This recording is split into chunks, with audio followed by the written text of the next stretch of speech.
I was in Shanghai where Hartstem won his first championship finally, and I really expected a lot of the Chinese players. Yeah. And Jim did not even make it to the main tournament. He lost in the qualifiers, but he did play in a Legacy of the Void show match, and he played a game, and I was just like, what is he doing? Like, he's blinking stalkers 2 at a time to kill a liberator, and they just kept on dying one by one by one. I was like, oh my god, he's really not been playing a lot of Legacy of the Void, because none of this makes any sense. But he's here right now, which obviously means that he's been practicing, that he made it through the Chinese qualifier, which are getting tougher and tougher with, you know, every season going by. So hopefully we'll see a much better Jim. But the Jim that I saw just a month and a half ago in Shanghai, absolute crap. To use Kevin's words. Yeah, that's it's not a good sign, I suppose, looking at this. But like you said, hopefully, you know, the Chinese qualifier, he's boosted his practice. And if you think back to Jim's glory days, you know, he was awesome. 2 base Colossus all-ins all the time. Sentry immortal. But well executed. Like, we make jokes. The Chinese have always been really cheesy, but like he was one of the strongest Chinese in the sense that his mechanics and execution seemed to be very high level. Actually, I mean, his PvZ used to be one of the most beautiful things as well. Like 7 gateway, like only sentry zealots, like up to 25 sentries. Like I was like, what is this guy doing? But made it work a lot of the time.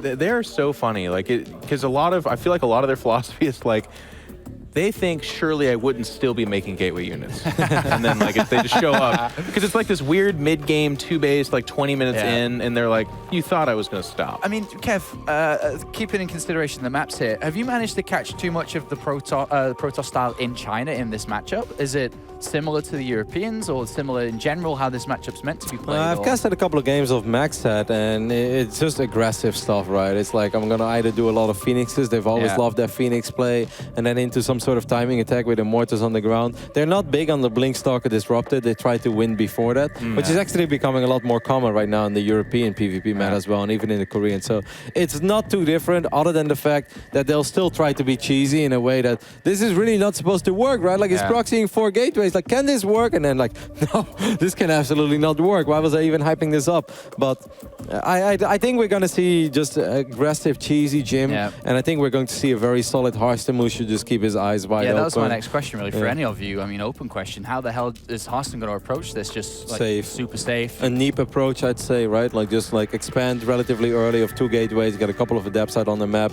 scout everywhere, and take it from there. Maybe in one of the maps he can try something a little bit easier, but yeah, in general, in a best of 5 like this against somebody he probably doesn't have much info on, because Jim doesn't really play in that like too many tournaments like he used to, you know.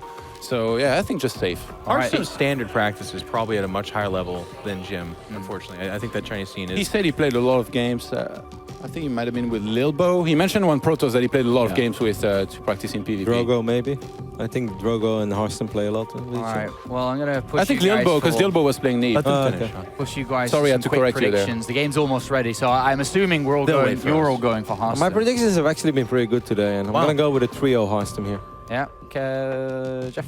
Well, my predictions have been the best today, actually. I've been crunching the numbers on that, too. And so far, perfect prediction. Like Kyla is at BlizzCon. Well, you know. I'm going to go, I think, 3-1. I think Jim will surprise us with a single map win.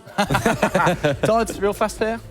Every time I predict Hartstem to do well and to win a tournament, he loses, so Jim's going to 3-0. Nice. All right, there we go. Todd's in the disagreement here with you guys. All right, it's time to go to the contra team for this one. It's going to be Roddy and Todd. Take it away for this PvP.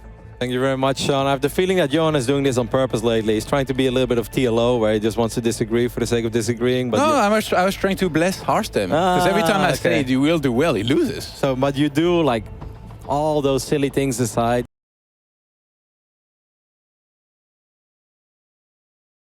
A favorite? How big? I'm not sure, though, but definitely a favorite. All right, well, we are ready to hop into this best of 5. Super excited to cast with you, Johan. It's been way too long. We're looking in the main base of the Dutch Protoss. It is Hartstem. The legend. Oh, he looks pumped. And with pumped, I mean jacked. He looks pretty good, actually. Yeah. Been walking a lot. And his opponents standing in the bottom right-hand side of the map, playing as the Blue Protoss. My intro is totally out of sync. Sorry, Funka, it's Jim! Blue Protoss. My intro is totally out of sync. Sorry, Funka, it's Jim!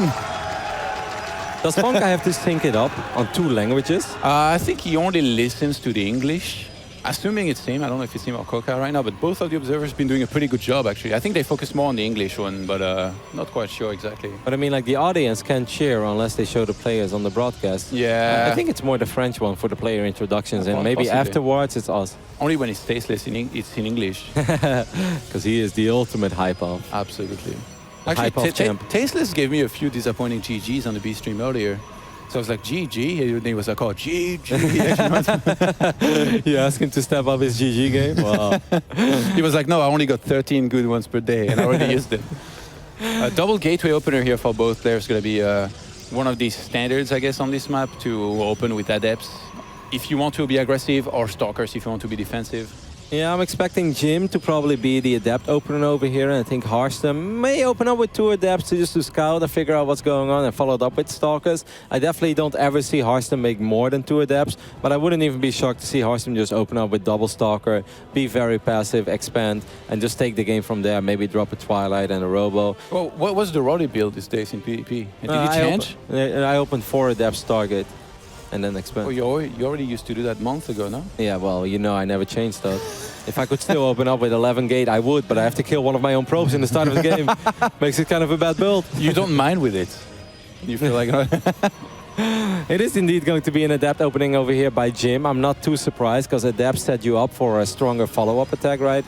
You can be more cheesy off the back of an adept opening than you can be of stalkers. Yeah. Stalkers can only pretty much transition into a 3-gate cheese, but I like this build though, a very fast Stargate. Stargate, yeah. Which also, if your opponent goes for expand and Stargate, then your Stargate is obviously superior because you're going to have more units. I mean, assuming you go for Phoenixes and... Or Seasons.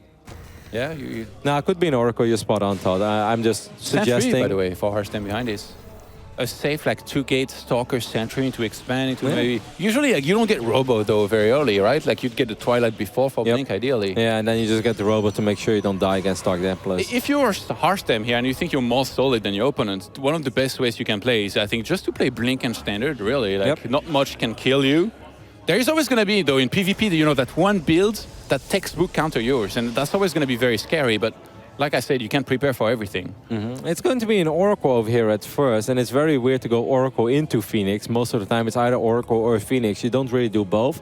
So I'm a little bit surprised. What's Jim going to do? Just fly around with the Oracle and actually play a passive game and just focus on the macro department? He's up a couple of workers, actually, which is very nice. I have no idea how he managed to do that.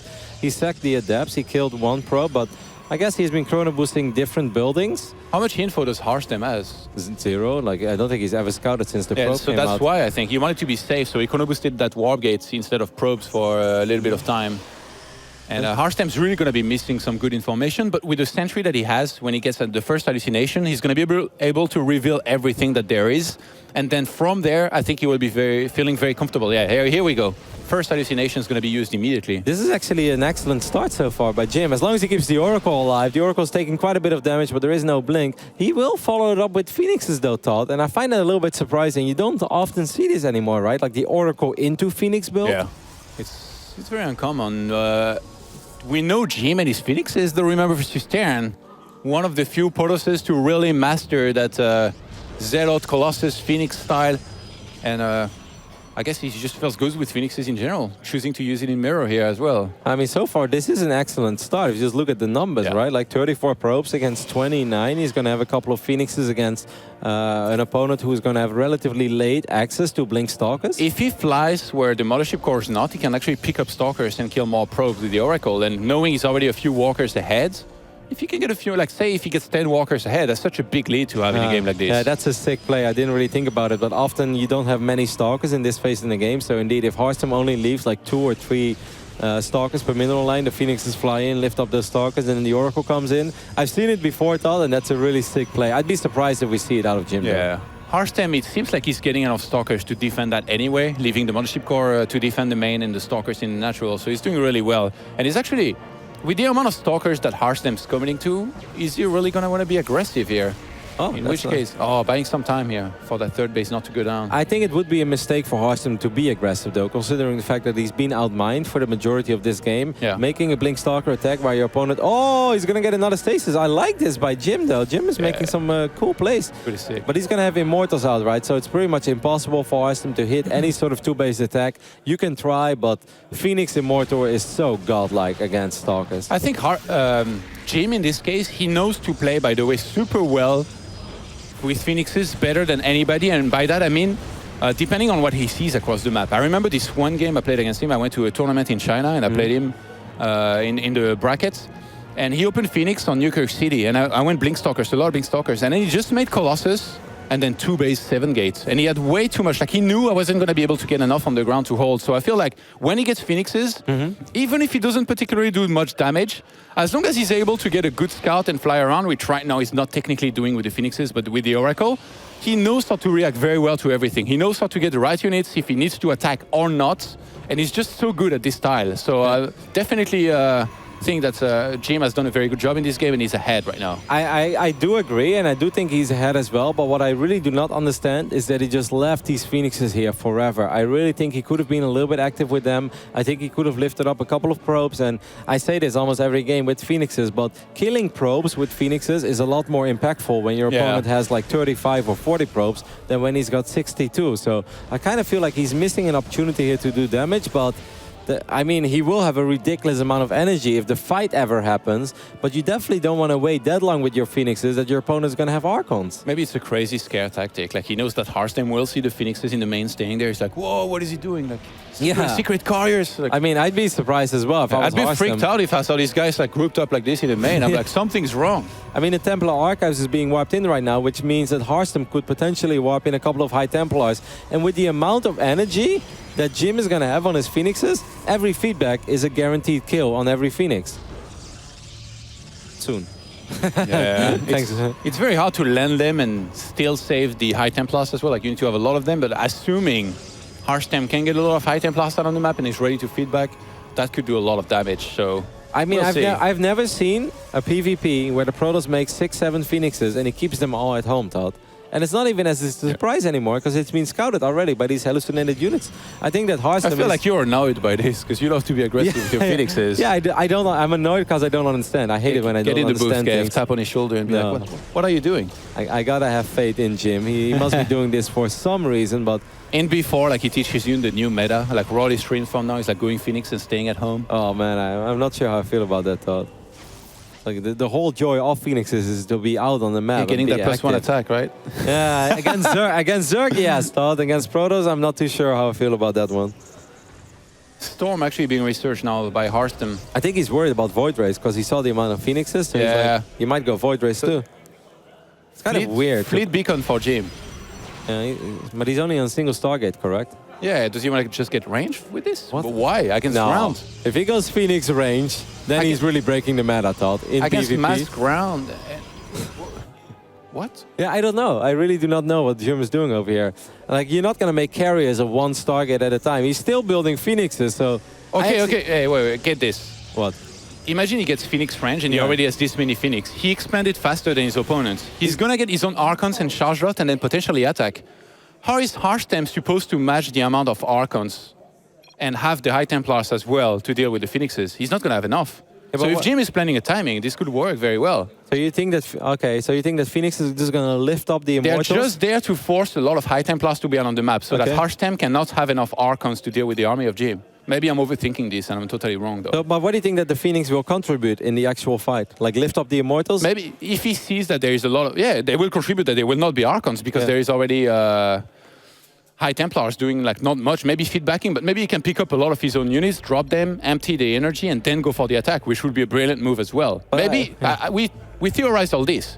He's probably gonna sit home and take 2 carriers. Yeah, let's be real. Like, no, but he can't have one Stargate. I actually think you're right, Todd. I think he's gonna get Phoenix range, and well, if you're wrong, I can absolutely not blame you because I have never casted a PvP where the Protoss makes 8 or 9 Phoenixes of one Stargate and keeps them at home the entire game. I have not seen this yet. yeah, that's... I think honestly, he's gonna get Phoenix range. I don't really understand what you gain by this. Like, The Oracle, maybe he thought like he couldn't do any damage. He's like, Hartstem's defense is perfect. I've seen it. Phoenixes will always do damage, you know this. Like, even if there are stalkers running around, as long as Blink is not done. But it's Hartstem, the champion of That is true. And it is his year as well, indeed. But, all right, well, as you guys could see, we had a couple of minor lag spikes. The game will continue. Jim, what are you doing with that fleet beacon? Please teach us your ways. If you can pick up even a few of these units across the map, they will have done their job, but ideally you would like not to get feedback. Even like this, particularly those immortals, if you can get them. You know, he's but getting again, his second forge as well, Todd. A mothership, that's what he's making a fleet beacon for? Okay, he's going for the mothership. He's breaking the meta, mate, for sure. I mean, motherships are pretty good, and they do have a ridiculous amount of HP, so it's kind of hard to kill them with Stalkers and Archons. Well, it's so bizarre. So I guess he's going to use the mothership to get the Phoenixes in range. Maybe he's going to attack all the units. Maybe he's going to... Actually, yeah.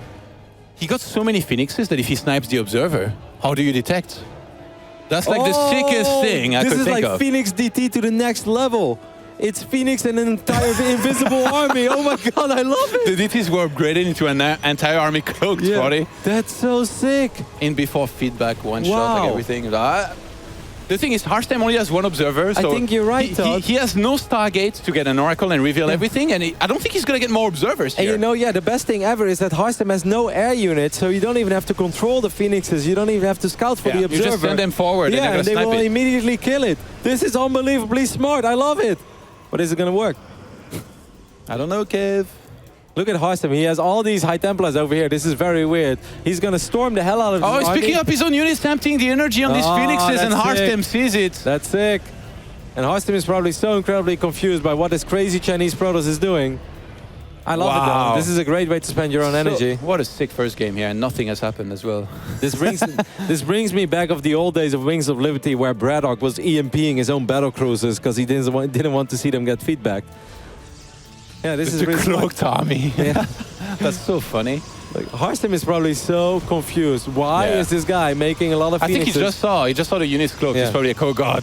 And now you gotta go. Like, Hartstem needs cannons and he needs extra observers to see this army. This is bizarre. What a crazy build by Jim. He should actually empty his energy on the mothership core, use a couple overcharges, because if he gets feedbacked, he's gonna go down really fast. Yeah. And there was Blink, remember? Like, if he just feeds back, blinks, and snipes it, this is going to be like the worst build attempt I've ever seen. Now, can you still vote an overcharge with this mothership? Yeah. Yeah, I would waste it. Or this recall. No, Hartstem! Don't do it, not the gold.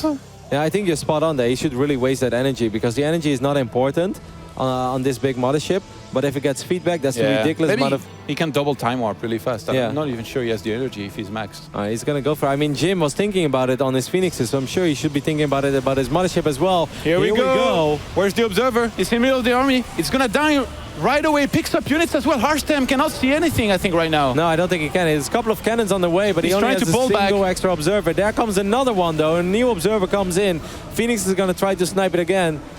I mean, Jim's going to kind of go soon, though, right? Double observer there. He does have double forge, by the way, so Jim is going to have sick upgrades. And feedback's the mothership there. That Nexus is toast. But I mean, Hartstem has a lot of money in the bank. Phoenix is still alive, could still snipe another observer. Storms definitely do quite a bit of damage. Hartstem dealing with this very well so far. Gonna blink forward to get the mothership. Almost gets it, but is forced to pull back. He might have overextended here a little bit. I think this army of Jim is sick, Todd. He's got the shield upgrades as well for the Archons, so his Archons are way stronger. He's got plenty of immortals. He's about to have level 2 shields as well. Yeah, no, that's sick. Level 2 shields on Archons are ridiculous. He's gonna take that gold, Roddy. It's his. So what I do like that Hartstem is going to go for the Disruptors, and it's going to be hard for these Phoenixes that are very low in energy right now to lift up those Disruptors. Well, who's trying to take the gold right now? Hartstem. No. Again. Don't do it, bro.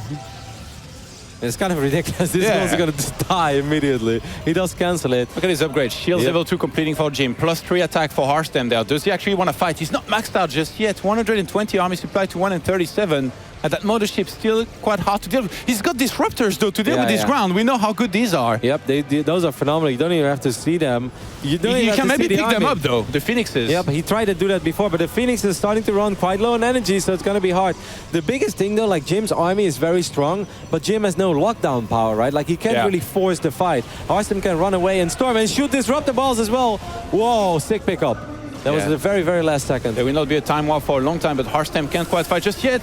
Oh, he lifts it up again. He keeps lifting up the disruptors. One of them do finally connect though with a couple of these immortals. Jim's army still looking very There's another powerful. one coming in hot here, another disruptor. If Hartstem can get that big shot and land in the middle of the immortals, he could actually maybe chase down and kill everything. It's so awkward to cast this though, because like Jim's army is very strong, but his army is so slow and he can't really attack into Hartstem. There is nothing left though in terms of phoenixes. He just killed all of them. So the next disruptor shots are going to be massive, and it's not like Jim's going into anything else. So far, he has another Stargate. Yeah, he's building more phoenixes. He's getting +3 shields as well. If I was Jim, I would not force the battle here. I would just wait.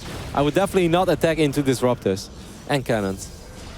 I've been waiting for a long time for this map to be to become the fight for the gold base at 6 o'clock, Roddy. It's finally happening. I like that time warp. That's kind of smart. Just get rid of your energy. Hartstem's really slow too, in it. Oh, disruptors! Ooh, let's pick up one Archon. He's gonna eat better than this though.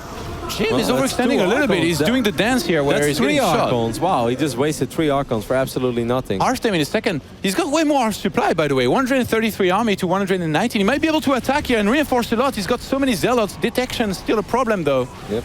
Don't you think he should have maybe made an oracle, or you think observers are enough?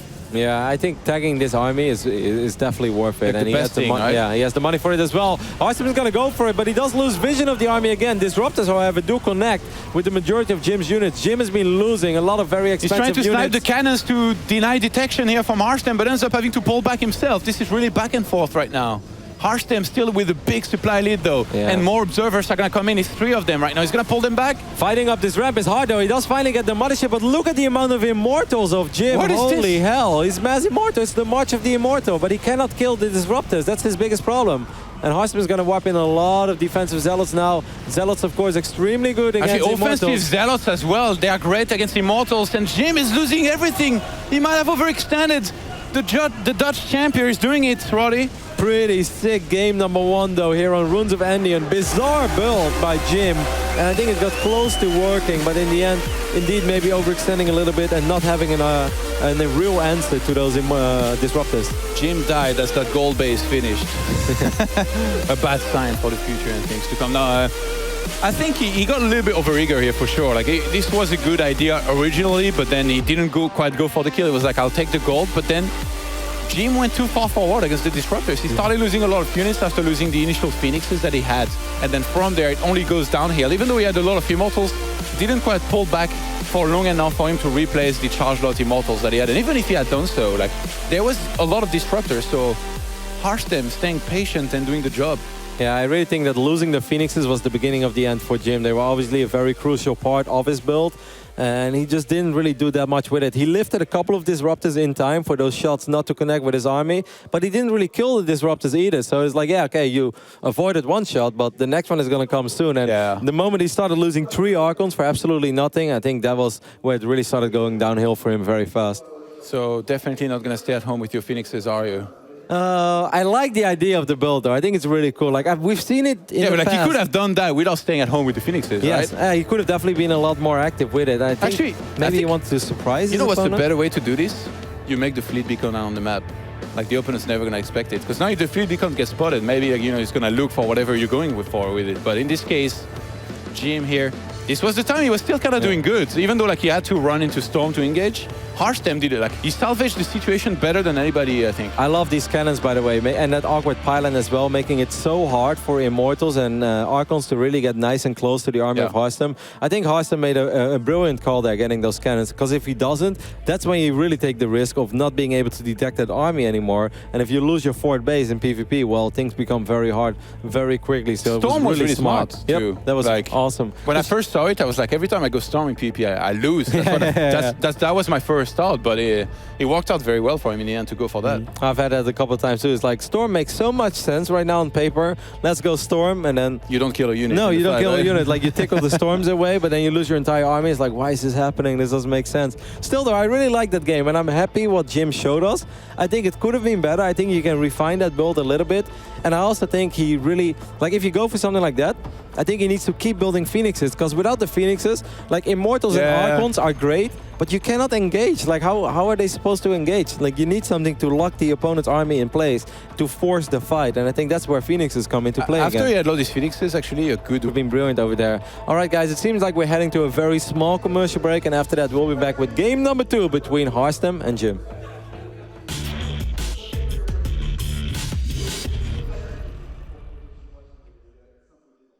Small commercial break, and after that we'll be back with game number 2 between Hartstem and Jim.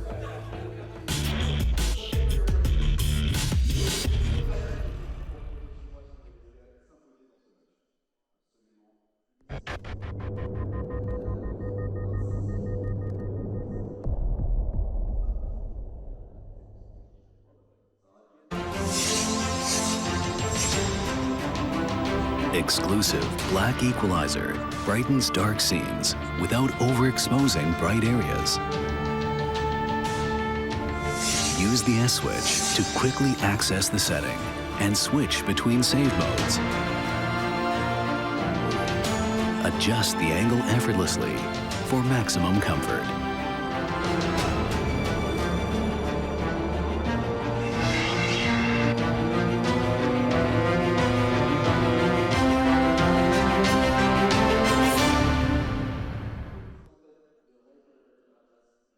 G2A.com, the best video game store ever! Fast as lightning, solid as a rock, cheap as duck.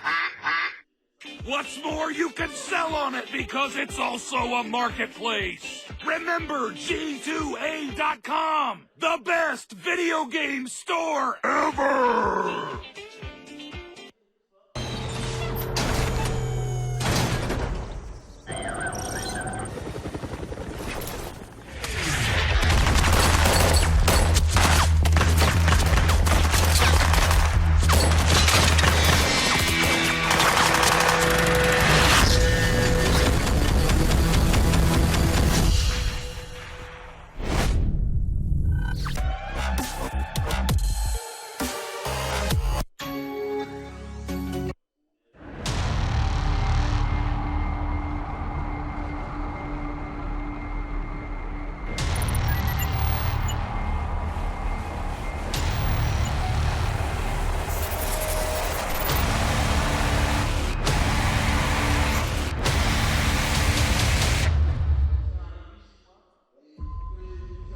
Let's end this thing once and for all.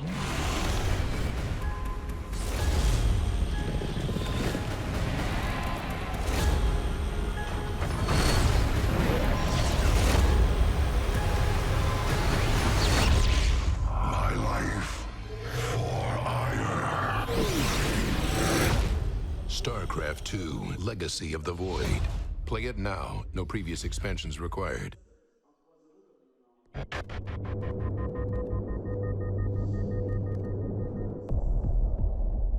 Right, everybody, welcome back to WCS, where we are getting closer to the end of day number 1 here in DreamHack Tours. It's been a long day, Todd. I'm definitely feeling it. Still a little bit exhausted as well from my long journey from California, but I'm loving it today. The games are amazing, and I believe that game number 2 between Jim and Hartstem is already on the way. Passion never gets tired, Roddy. Well, we actually, they warned us that we missed a little bit of the game. It turns out it's a little bit more than just a bit. In the old days, this game could have ended already, because, you know, 4-gate against 4-gate, 28 supply. That's normally where things end. It turned out they already started game number 2. If Haz was playing, he would have been 3-0 already, right? Yes, we could have whisked both games. It's like, all right, we're back, and sorry, guys, the best 5 is over. It's like GG. Number 2, which is being played on the arena. Yeah, and starting in the bottom left-hand side is Hartstem with already double gate and some stalkers on the way, Roddy. Yep, and of course on the left top side of the map we've got Jim, who's... Is he actually playing single gate on the arena? He's gonna cheese, mate. No, it's single gate Yeah, Stargate. with the Stargates. I have no... Okay. Stargate, 4-gate. This is very cute. He's using the Spiders to keep these stalkers from Hartstem away. We're playing single gate on the arena. He's gonna cheese, mate. No, it's single gate Yeah, Stargate. with the Stargates. I have no... Okay. Stargate, 4-gate. This is very cute. He's using the Spiders to keep these stalkers from Hartstem away. But this is so weird, Johan, because I have not seen anybody open single gate on the arena in forever. I wonder what Hartstem saw, by the way. Like, he might have... did you think he scouted early? Because he had that probe out on the map. He probably did. I don't think he would leave that, like, you know, hidden in a corner on the map. Very hard for me to answer that question, Todd. Yeah, I think he probably scouted in the start and saw like that there was one gate and double gassed and then pulled it back. And now he's looking to do a follow-up scout, and he's going to move into the natural of Jim just now with the probe. Super fast Phoenixes with an expand is going to be the build over here by Jim. It is kind of cool because, you know, Same build, Roddy. Stargate is, no, this time I'm pretty sure he's going to use the Phoenixes to harass because he just rushed into them so incredibly quick that it only makes sense to me. And the build from Hartstem is going to be fast expand, robo, or like double gate, fast expand, and then the robotics facility, which I think is pretty weak in defending against Phoenix harass, correct? Yeah, in a lot of situations, this almost could be considered a build order loss. Like, this is not that extreme, though, just yet here, because the robo only now started. And Hartstem also, because the Phoenixes went so early into his base, he's going to be able to start a Twilight Council now and go straight into Blink if he wants to. Oh, wow, this is nice for Jim. Actually, he finds a Stalker in the middle of the map. He's going to be able to pick it up. He's going to pick up another, but then, there's too much. Oh, the force field. Imagine if the Sentry was faster. Imagine if he had a speed scroll right now, moves it forward and drops the force field from heaven. Sentries weren't so bad. We just get like 7 races. And maybe some ensnare as well, and then maybe you wake up in Wonderland, you got everything. Hey man, a perfect mix between Warcraft and StarCraft. I'd love it, Todd. Orcs in space, hell yeah. There you go. Well, Warcraft 4, a communion with StarCraft. We just get like 7 races. We're casting Orc versus Protoss. It's going to be the greatest thing ever. Archmage blizzarding like 100 Zerglings. Who do you think would win, a Zealot or a Grunt? I think it's Zealot, right? Like Psyblades. They got like 800 HP, mate. Man, but Psyblades. For what? Psyblades slice through bodies. All right, well, Phoenix is trying to harass a little bit. I think it's kind of strange that Jim is aiming for... Wow, that was a late photon That's overcharge. why he didn't harass with Phoenix's last game. Look at these guys. Brunt and bruised, as Skylar's would say. It's kind of weird that he's going for Stalkers here. I think going for probes in this phase in the game is a lot more impactful than potentially killing a Stalker, which is a lot harder and you won't always get it, as we just saw. But overall, still a very solid opening for Jim over here in game number 2, as he's up 6 workers and still cruising around with a lot of Stalkers. Do you think Hartstem is going to go for a big attack here? He's getting a Forge, but he still hasn't taken his gases. Maybe. I don't think so. I don't think he has to. I talked to you, though, about how I think that Jim, when he's playing with Phoenixes, I think he's one of the best, you know, reading the situation and adapting to it. So I really feel like he's definitely going to be able to make the most of this situation here. And already pumping out Immortals. If he wants to, he can maybe accumulate a big army, go up to 3 bases, and threaten the 3rd base of Hartstem. Like, if you have only Blink Stalkers, it's very hard to actually fight. Yeah, you just go through the rocks, right? Like, you break down the rocks the moment you have a couple of Immortals. And if you're able to fight your opponent before he has something that's very good against all your Phoenixes, basically he's forcing Hartstem right now to make a ridiculous amount of Stalkers, and that's when you attack with like 4 Immortals on the ground, and it becomes a very difficult hold for Hartstem. Is it impossible? No, absolutely not. Is it hard? Hell yeah, it's very hard. Yeah, when you go for Phoenixes, there is always that one timing that you can hit before they kind of like start becoming useless, or a little bit more useless in a fight than they would be otherwise, where you have that critical mass that can do a lot of damage. But Hartstem, he's very smart. He adds a lot of gateways and gets resonating glaives. I like that. I think that's very smart, and I think that's going to help him a lot against the potential timing that Jim is going to go for. What? Jim finds a couple of Stalkers in the main mineral line, picks off both, keeps every Phoenix alive, even though a couple of them are definitely a little beat up. You know, like those Phoenixes that die and that have low hit points. I was talking with Artosis earlier. I told her to Tasteless as well. And we were saying, like, we always have like those low HP Phoenixes, and then we fly back in, we feel like we have to, right? And then they always die, like the one red one. So I was like telling Tasteless, we nicknamed it the Artosis Phoenix. And then during the previous cast, a lot of Phoenixes died, and he kept being like, oh, rip Artosis.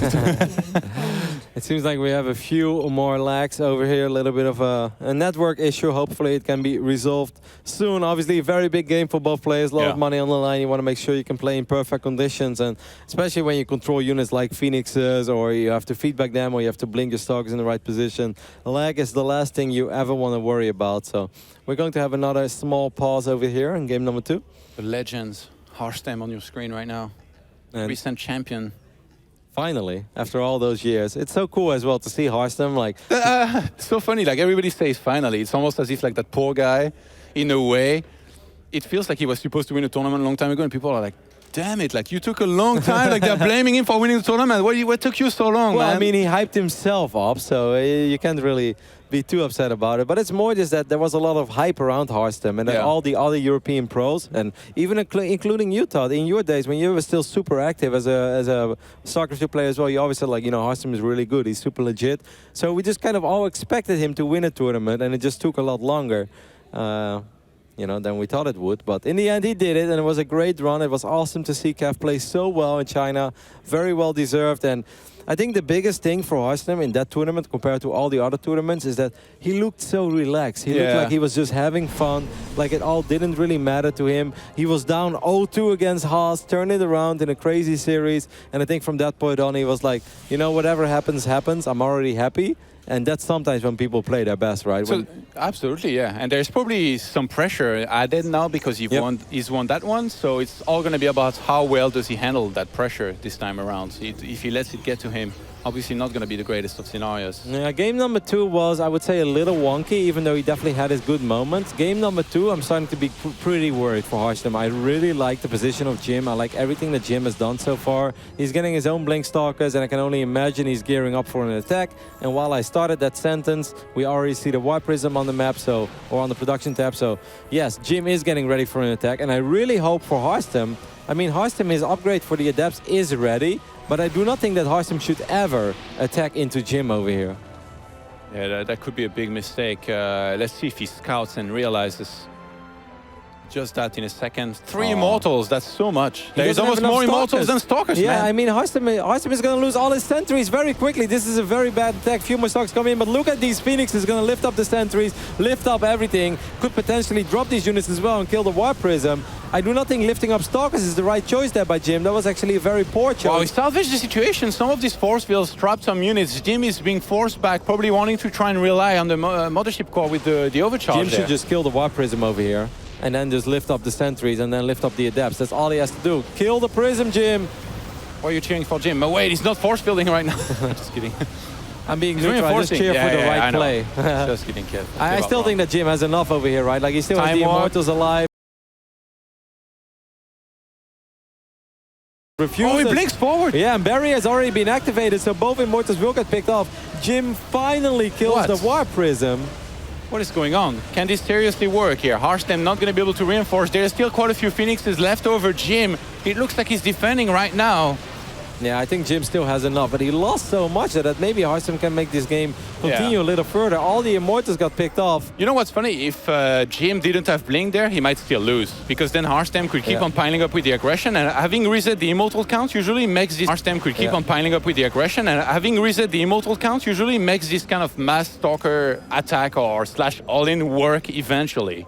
Jim won that fight in the end, but he could have won that so much cleaner than he actually did. If the very first fight, like in a fight like that, you never want to lift up Stalkers because Stalkers don't take extra damages from Phoenix, so you will not be able to kill them very quickly. If he lifts up Sentries or Adepts, they die very quickly. If he takes out the Prism, there's no more reinforcements, but lifting up Stalkers was the worst choice he could have made. Gets the Mothership call there. Does Hartstem have enough? Blink forward here from Jim, who's trying to finish things. He's got more armies to play with 52 against 35. Well, an overcharge is kind of risky though, and defender's advantage is real. A lot of these Stalkers from Jim are very low on HP, but excellent micro so far by the Chinese Protoss. Is he going to have enough over here to even out this series? It's close, but he might be able to do it. Yeah, Jim pulled Hartstem out of position outside of that photon of a charge range here. Both players blinking their hearts out, Roddy. Yeah, I don't really like the Zealots because there are still a couple of Adepts in the mix, and Adepts kill Zealots very, very quickly. Jim needs to get more Stalkers. He's still warping in a few more Zealots. Can Hartstem actually hold over here? And I think if Hartstem holds, I kind of like his position again because he has that Adept upgrade as well. He's got 4 more probes, actually. If he's able to even kind of hold on for a little bit longer, he's going to be able to get more units in the long run. Both players still blinking. Ridiculously like it's Sengoku against Vegeta over here. I love it. Well, it seems like Vegeta is leveling up over here as the probes are being pulled for Hartstem. Now Hartstem is making his own Zealots, which I guess makes a little bit of sense because Jim does not have any Adepts in the mix. Now these Stalkers take quite some time. I still think that Jim is winning this fight, but this battle is just not ending. Yeah, Hartstem needs to pull a few probes. I think if he knew that he's ahead, he's going to pull more than just a few here to try and tank some of this damage from the Stalkers. A lot of Hartstem Stalkers are actually red in hit points, and GG. Jim takes game number 2 here, equalizing the score. wow, that battle just did not end, Todd. Yeah. Like, I wanted to hype it up, and it's just like, we're hyping this up for 2 minutes. It's still Stalkers blinking back. And then finally, Jim did have enough. Very close fight, cool game. It could have a good fight. I would have died 5 minutes ago in that fight here. But things worked out very well for Jim, because we both know that if you're about to all-in somebody, or at least you're like, you set up for a timing attack, and then you're ready to move out, and then suddenly you see your opponent is moving into you, you're like, cool, this is the best thing ever. I actually don't have to give him defender's advantage. Like, I'm ready to make as many units as possible, but my opponent is instead attacking into me, so this is great. Best scenario ever, and still it was kind of close, because I still think he misplayed it a tiny bit with the Phoenixes, but I mean, I guess who cares, right? He even up the series. It kind of feels like this kind of fight when there's sentries against sentries, though. It's a lot about who can land the force fields first and have the most impactful ones. And in this case, I think Hartstem did a pretty good job. Even though a lot of his sentries got picked up, the force fields were already down, and he had trapped a good chunk of the army of his opponents. Yeah, but the weird thing as well is that as soon as the Phoenixes flew in, he lifted up a couple of sentries, and you kill sentries so quickly because they're light armored, and Phoenix shoot twice and do extra damage to light armored. So sentries just disappear, but he didn't even kill all of them. He kind of just flew over the army, and he went for the mass lift, which I guess in one way you could say like, well, he's reducing the amount of damage output from Hartstem's army, which is cool, but I still think killing actual units is a lot better than going for the big lift. The problem with that is that blinking back while killing the units is very, very hard, right? Yeah, I know. In 2 of the expansions of StarCraft 2, don't ask us to control like 2 different units in a fight. I used to make 8 units of 6 supply with the double laser. That was a lot easier. Good old times. Yeah, I miss those days, though. In 2 of the expansions of StarCraft 2, don't ask us to control like 2 different units in a fight. I used to make 8 units of 6 supply with the double laser. That was a lot easier. Good old times. Yeah, I miss those days, Todd. But I've heard this guy too used quite a few. yeah, he made quite a few double robots. He was a repeat days. offender for sure. Using Colossus. Well, it's a one apiece. I don't think Hartstem is super worried. He probably looked at the build order as well and was like, man, this guy just plays so different than anybody else. Like, we all know. It's probably like, all right, Twilight Council and Stalker opener. You want to go Stargate? Let's punish you. But as long as Jim is allowed to go into Phoenixes, even if you open Blink, he doesn't really care. Like, you can't really leave your base because otherwise you lose probes immediately. And if you stay at home, then he's happy to expand and, you know, get more units. And like, unless Hartstem really rolls the dice and just goes for super quick Twilight and very late Robo, but if you do something like that, you're obviously super vulnerable to potential Dark Templars. And we know that these Chinese Protoses are capable of their DT builds. In before. Starting in the top side of the map here on Dust Towers, it is, of course, Invasion's Hartstem. Perfectly synced with the French game. Yeah, not bad. I mean, you've got the French connection going. I don't. I still don't know how to order a baguette or how to identify a baguette. You still get mad at me when it's a sandwich. I was like, no. Over here on the left bottom side, we're looking at the main base of the Chinese Protoss. It is Jim. Not too far off moment. Jim, of course, very hyped up in 2013, 2014. I still remember when he entered the WCS Season 2. Whoa, it's full wall. What's going down? It's you against me, Roddy. Battle of the probes. In the red trunks and the blue trunks. With the, by the way, walling himself off, how do you like this in PvP? I personally hate it when my opponents do it because I want to get into my opponent's main base. I want to see what's going on. And even if they just expand behind it, it still drives me crazy and paranoid. But when you play against Jim and he goes for a full wall off, obviously you're expecting something to be out on the map, right? Yeah. So even if he doesn't do it, you're still freaked out. It can be so many things. Yep. It can be like a proxy Robo, proxy Stargate, like every proxy Twilight. Gates. Anything, literally. Yep, just 3 gate and the aggression. Nexus too, like, which is like, all of these things are countered completely a different way. So you kind of, one of the best things I think you can do here if you're Hartstem is kind of scout around your base. You're still going to have to guess a lot what you think your opponent might be doing regardless of that though. I think what is very important is what he's doing right now, and that's keeping a close eye on this probe of Jim. Like, he's just kind of assuming right now there is not another probe out on the map, which would be very unlikely. If he was Haas, there'd be one more on the map. Exactly. Sure. If this was Haas, Haas would have sent out another probe somewhere to the corner that's right now proxying a Stargate. That is not going to be the case for Jim. Do you think it's going to be an Oracle or Phoenix here? I think Phoenix play could work, right? Like with a very fast target like this and a full wall off. Jim showed how good it is with Phoenixes, and I think like on a map like this, if you go for Phoenixes, it's just like safe in general. You get a good scout, you can be aggressive very well with it.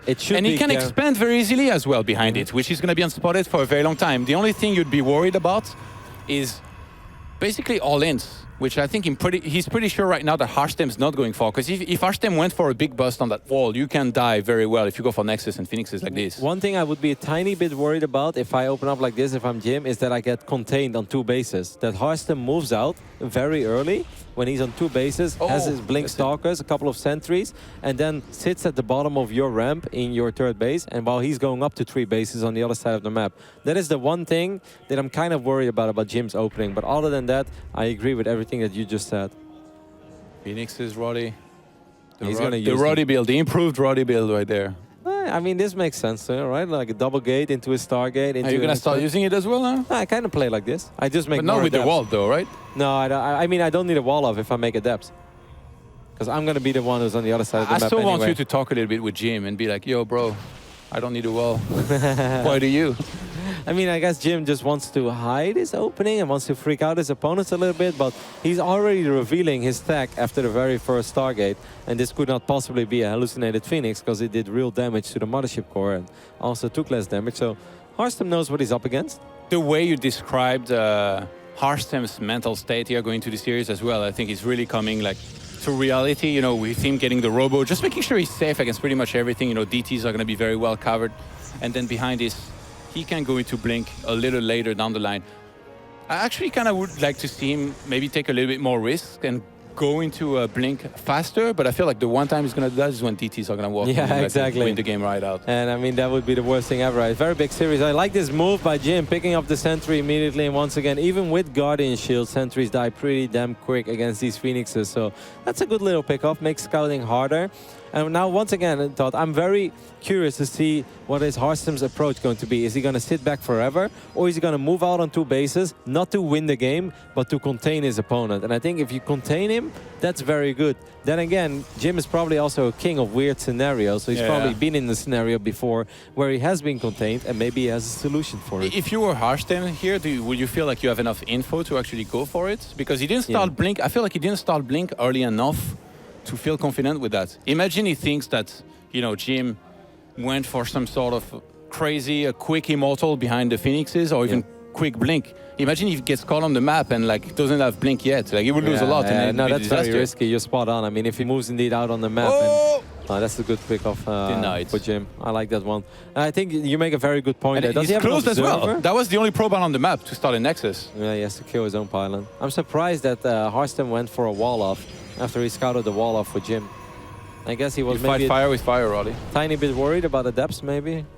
So War Prism was on the way for Jim, then he cancelled it, and he's going for another Immortal. Jim can actually go up to 3 bases here. Wow, this is really good for the Chinese Protoss. If you're the one who open up with Phoenixes, and you go up to 3 bases before your opponent, that is so massive. Yeah. That's not supposed to be the case. In terms of openers, like Jim, so far 3 games out of 3. Yeah, like, he knows how to get ahead. In the game 1, though, didn't quite do enough behind it to win. When game game 2 2 he did. No, up. you're spot on. His builds are different, but they're very good against the current meta. And obviously there are ways to deal with his builds, but not with the most standard openings out there. I'm so worried for Hartstem, because if he loses this one, I can totally see him next game. Quick Twilight, I'm going to go Blink and finally punish his Phoenixes in before fast DTs. But to be honest, if he scouts enough, I think he could tell if it could be DTs or not. What is up with all these Void Rays these days, Todd, in PvP? Everybody's loving the Void Ray Immortal. Some people go up to carriers. Jim is building cannon, so maybe he's going up to carriers as well. You know what they say? Respect is earned. And usually when you make Void Ray, you earn a lot of respect. Really? On the battlefield. So in PvP, you respect them? They can be very scary, actually. Like, okay, Jim keeps opening Phoenix, and every time he kind of forces Hartstem to go into a lot of Stalkers. So if you go Void Ray and Immortal there, you can get that army where you get Charge Lot and Archons down the line with a lot of Void Rays and Immortal to do the damage, and then you do this big attack. And Jim is like the textbook player that loves to do this kind of attack no matter what. Like game 1 was very unconventional for him, I think, what he did. He loves usually to just attack. If Jim is actually going to go for mass air over here with You could film me over here, Johan, because it's been an incredibly long day. It's the best map for it, right? Yeah, this is the best map. And I actually think that Hartstem did this against Puck, but you can correct me if I'm wrong. In WCS Shanghai, they had a very long game where I think Hartstem was the one who was going for mass air, and he just absolutely murdered the army of Puck. Even Drogo did this in Leipzig against Neeb, right? Yes, also. I mean, yeah, so we see this often on this map. Yeah, no, they love it. Fleet Beacon being wiped in right now. I'm expecting 2 more Stargates. Oh, it's going to be spotted immediately, though. That gives a much better chance for Hartstem to react. And Hartstem has played this build multiple times. I'm like 99% sure that multiple times. I'm like 99% sure that Hartstem did this against Puck. And I'm 99% sure he still doesn't know how to counter it.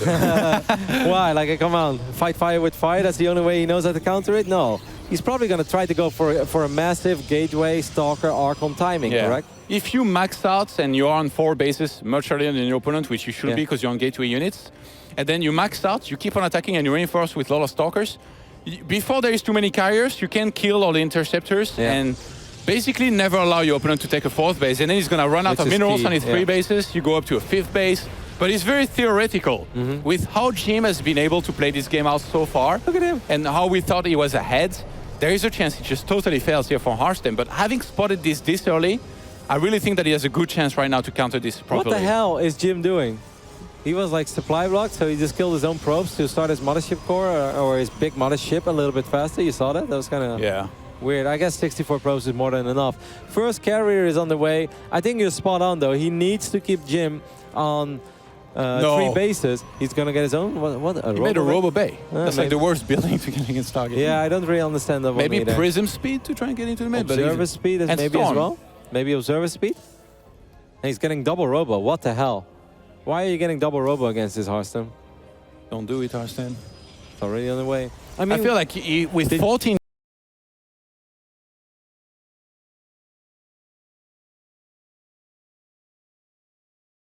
Not Neep and Puck, excuse me, Neep and Lilbao. No, I was casting on B stream. Oh, okay. Well, this exact same thing happened early today, except for the fact that like Neep's opening was a little bit more solid. He went for the Golden Armada.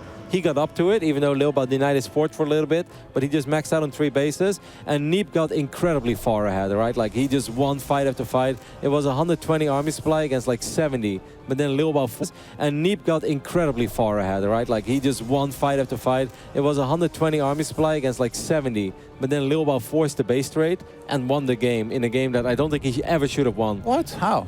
Yeah, because what did he have? Stalkers? Yeah, Stalkers, Archons, and he ran across the map. But then Neep flew his air army across the map because he wanted Lilbao to retreat. But Lilbao went for the base trade, and then Lilbao actually got enough probes out, and he had enough money to rebuild the Nexus. But Neep wasted all his money on interceptors, so he couldn't rebuild anymore. And then he was not rich enough to split up his army eventually and kill the. That sounds sick. The Nexus. Yeah, it was a pretty bizarre game, but it was a troll. Like it should have been the air army victory. Okay, Kev.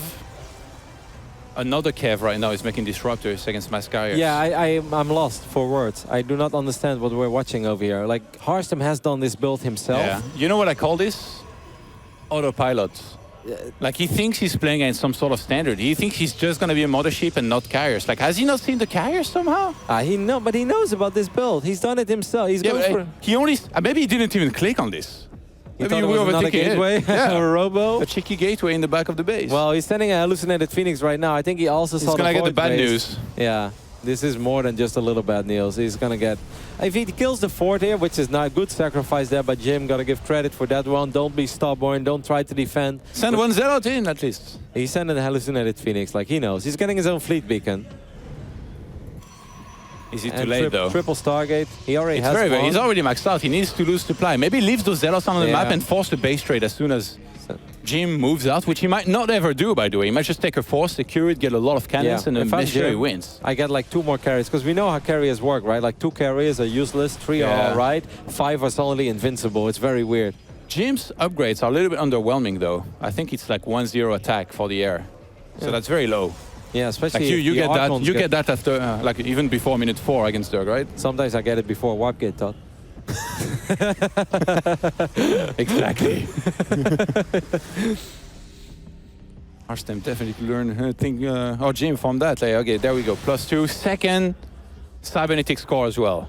Yeah, that's smart. That makes a lot of sense if you go for mass air. That's I do smart. like that Hartstem, instead of taking a horrible fight and losing everything, is just going for his own Tempest. Because we all know what I would have done. Yeah.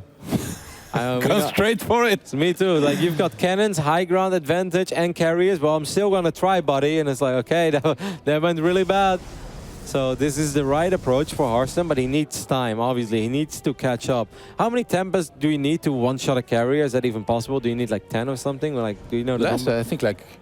No, because it's massive, they do a lot of damage. Yeah, but Isn't I mean, it like 5 or 6? No, I mean, look at you. It's 400 HP. But they're like big babies, bro. I think it's at least 8. So I guess maybe if you have 5 Tempests, you can two-shot carrier. I don't know. He's trying to show us. So it's damage. No, that's the wrong damage. He needs the other damage, right? Yeah, that one. 48 right now. So it's, okay, yeah, it's like 10. 10 Tempests, well, 11. No, that many? Yeah, it's carrier, man. Carrier's got like 400 HP. Oh, no, so no, 9 is enough. No, 9 or 10. Every time I make them, they're horrible. Man, Maffle streams so hard, especially after a long day. But I think it's 10. So 10 times 48 is obviously 480. I feel like, by the way, Hartstem should kill his own disruptors and get rid of his zealots as well. Like, kill them himself. He doesn't even need to send them across the map. Disruptors are the worst, though. Like, because there's still a ground army for Jim. Is there? Right? Yeah, Yeah, but Immortals. like, you don't care about these guys. You don't, well, Do you? no, Immortals are not very good against Archon, so maybe you're right. Yeah, I think 2 Disruptors is not too bad.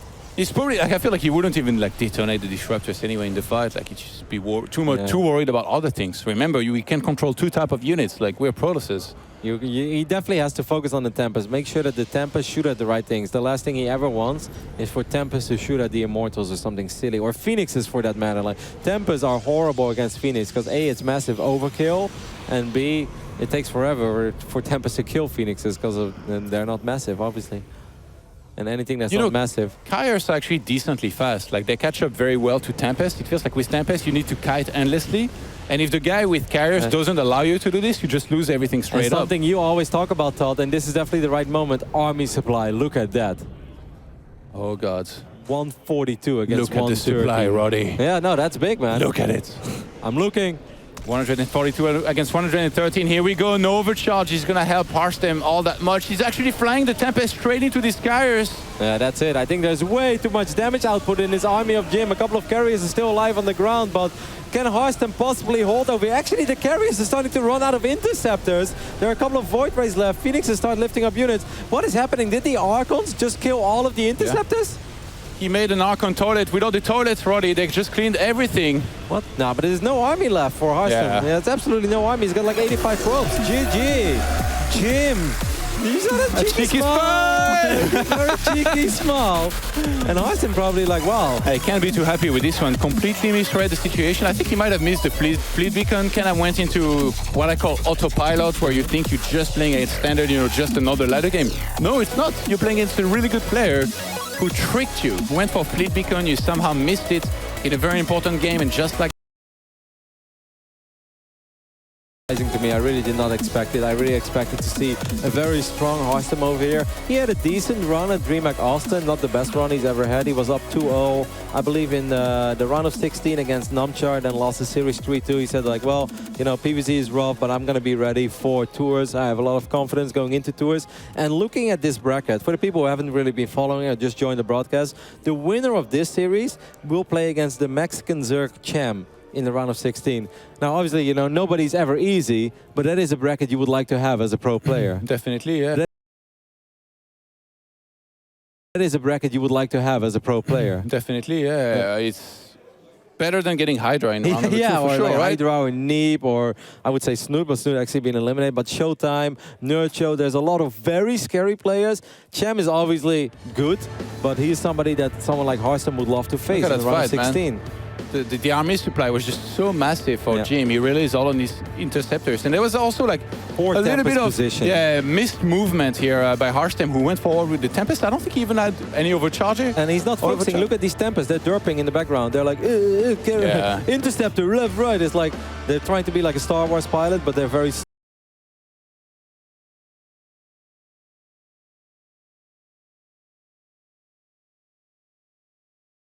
Overcharges here, they really would have helped though against the interceptors, but I think it was a little too late. I think the army was just too inferior. I don't think there's anything that Hartstem could have done at that point. He should have sacrificed units quicker and focused on the Stampers. Either way, surprising 2-1 lead. Can this man bring it back? Hailing from the Netherlands, it is Hartstem. My boy, Kev the King. His opponent here on Frozen Temple, he's up 2-1. He came from a long way from China here to try and go far in this tournament.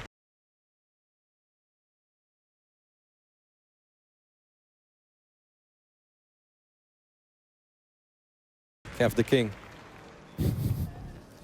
His opponent here on Frozen Temple, he's up 2-1. He came from a long way from China here to try and go far in this tournament. It's of course Jim. We had one Chinese player make it into the round of 16 in WCS Katowice. It was Iastone. Yeah, which so far has gone well for Netherlands, I guess. But with Utomo beating Iastone 3-0. Iastone got absolutely demolished from what I heard. I didn't see the games, but I caught a little bit of it. It was not pretty. Utomo. Hey, this is actually like kind of like a Netherlands against China nation war. Yeah, which so far has gone well for Netherlands, I guess. But with Utomo beating Iastone 3-0. The last game was Reaper as well, Mass Reapers. He just like kind of toyed with him. He loves that. Utomo is a cheeky young man as well. So that was a great result for the Netherlands early today. But right now, struggling a little bit. Hartstem, I mean, this was a tournament where we expected a lot from him, man. He's looking very good in this WCS rankings ever since he won in Shanghai, WCS Shanghai, or the Gold Series International. But we'll see how it goes over here. A round of 32 exit would not be good for the standings for him, would not be good for his BlizzCon dreams, which he obviously has. Hartstem's actually pretty high in the rankings right now. Definitely has a good chance to maybe qualify for the global finals if he keeps on posting good results here. And we all know that if Hartstem would qualify for the global finals, he would definitely actually make it to BlizzCon as well. Because, I mean, you put Hartstem against Zest any day of the week, I'll pick Hartstem. Zest has never seen a Protoss like that, though. Probably not. He's going to see those guns. He's going to be like, oh, I thought I was the buffest Protoss on Earth. Yeah, like Zest is going to be so intimidated. He's like, all right, I'm not playing anymore. I'm going to the gym. You know? Control looks at him. He's like, what? Zest's arms are going to be so pumped up when he walks into that booth that he can't control the mouse anymore. Hartstem just trios him. He's like, what up? With a cheeky kebab in his left hand, you know, like straight out of Krefeld, Germany. With the Muslim. That's how Hartstem would defeat Zest if that would ever happen. All right, for now, Hartstem has his hands full on Jim, who's been just playing very well, has had some excellent build orders, and that's amazing because Jim looked so rough. And like a month and a half ago when he was playing in China in his, his hometown, Shanghai, he did not look good at all, but Jim is looking a whole lot better, and he's bringing out a little bit of cheddar over here, Todd, in game number 4. Was it actually his hometown? Yeah. Well, he's, I don't know if he grew up there. You do the same thing for him as you do for me, right? Every town in France is my hometown. No. He's actually living in Shanghai. The team house of Invictus Gaming is in Shanghai. All right. So that's why it's kind of his hometown. Okay, what's this aggression here? It's 3-gate. And I guess he's proxying something over here as well. What's up with all these angry admins that just keep throwing things around? And Naniwa just lost a ladder. Oh. Okay, so this aggression here, not actually going for it. Yeah, I don't really understand. Why are you opening up 3 gates if you don't want to be... No, he's definitely... Warp gate is late, or...? He's chrono boosting it, so I don't think it's all that late. He's going to be aggressive, I just don't know how, or if he's going to reinforce, or if it's just straight up 3 gateway aggression and then expand behind it. Kind of a strange build order, because normally when Protoss players do the build that Jim is doing, the 3rd gateway is actually proxied on the other side of the map for fast warp-ins and the surprise element. But he's just doing it defensively. Yeah, this sentry is actually going to give a lot of good information here down the line for Hartstem. If you can use the hallucination scout and see this coming. This is the late 3 gateway stalker attack here. Yeah, it is late, and also he's going to do this with slow warp-ins, but he will still have 10 stalkers. Overcharge immediately Hartstem if you knew. And get more pylons as well. Okay, it's going to get a little rough. He does have another photon overcharge. He needs to chrono boost out the Immortal. That is the most important thing right now. He don't waste any second, Hartstem. You need to chrono boost out an Immortal ASAP. And actually keep on overcharging that pylon, because if he gets sniped, he's going to be in so much trouble right now. He's wasting... targeting on the stalkers, though, very nicely. He's wasting time, Todd. Still no Immortal on the way. In the moment he doesn't have photon overcharge anymore, Jim is going to be able to outproduce Hartstem. There goes the first Immortal, but that Immortal could have already been halfway done. Yeah, I agree, unacceptable. I don't know why he didn't start it. I think maybe because he made the pylon and the stalkers, he didn't have the minerals to start an Immortal. I think he was also very focused on like positioning his army, but I really think Immortal is more important than anything. I don't like the second pylon, by the way. It's totally out of position. He wouldn't help in a fight. He needed another one like around that area, maybe even up the ramp. Well, he is still buying time. Here come the Adepts. This is the moment for Jim, but Jim really wants to do some damage. The Adepts could trigger the barrier on the Immortal. That would be very useful. No, he's going to go for the probes instead. Hartstem splitting up a couple of Stalkers. How much damage can Jim do over here? The Immortal's actually blocked, sort of, by the own force field. I don't think there is any overcharge left here, but he's trying to get enough energy here to have another one. Still, though, that was good by Jim, right? I think in the end that was good because he just killed 6 or 7 probes. Yeah, it's not enough, though. He's much more committed to this. Double Stargate follow-up. I love it. I think it's very smart because there's no Twilight Council yet. It's going to do a lot of economic damage. Jim's own Nexus is about to finish up. They're even in workers. I think this is very smart play. And Todd, they're even in workers, but not for a whole much longer, because I think these two Adepts are going to be able to guarantee themselves like 3-4 more kills. When you're facing this as well as Hartstem, you expect your opponent to commit. Like, there is almost no transition possible from this, it feels like. So Hartstem is not going to have any idea. And like, because he used so many force fields, he's not going to have hallucination to scout with and see the Stargates. Wow, Hartstem is actually making his own warp prism. Maybe he feels that something weird is happening and he wants to be aggressive on the other side of the map, which would be an absolutely brilliant call. He does find these two Adepts that are being warped in. A lot really on the line right now for the Dutch Protoss, who is holding his own, but he needs to identify that there are 2 Stargates going up on the other side of the map. If he does not know this until there are 6 or 7 Phoenixes out, I think he's in a world of hurt.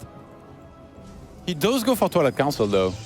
Yeah, but I guess that's better than if he had gone Robo. Yeah. But I think attacking here is the right call. And he's actually going to attack. Wow. I don't know what or why he's going for this, but I think because he's got Immortals and he knows that GM opened with a lot of Stalkers. Those Phoenixes could end up working very well against these Immortals. You're still got to be careful. I think if there's only 3 or 4 Phoenixes, I think Hartstem can make the fight work. If it's 5 or 6 Phoenixes, it's going to be hard, because if he loses the Prism and then those Phoenixes lift up the Immortal... Oh, they're out of position, though. The Phoenixes are so far away. If he snipes the pylons before they get back here, Hartstem could be in a great position to equalize the score. Yeah, okay, he does have a Mothership Core. He pulls back. You got to go back right now, and I think the moment that Hartstem sees these Phoenixes, he's going to retreat as well. He's like, oh my god, I'm in way too deep. He's already pulling back. Retreat as well. He's like, oh my god, I'm in way too deep. He's already pulling back. Yeah, I think it's very smart. I think it's very, very smart. Oh, he saw the Stargates, that's why. With the Adept that he sent into the main. So smart. Getting the info here. Hey, but can we give a lot of props to how Jim is playing so far? His builds are actually super smart in this series. Phoenix for the win, man. I was always ahead of the meta thought.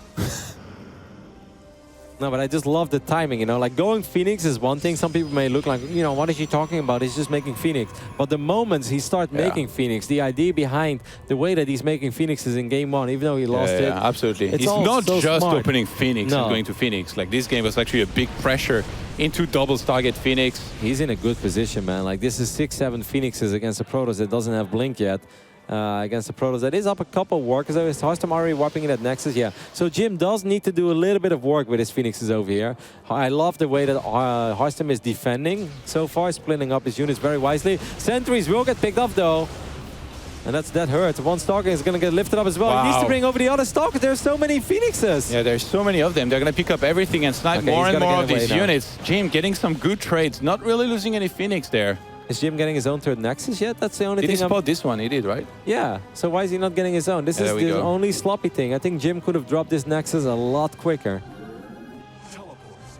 Hartstem still got more probes, though. Yep.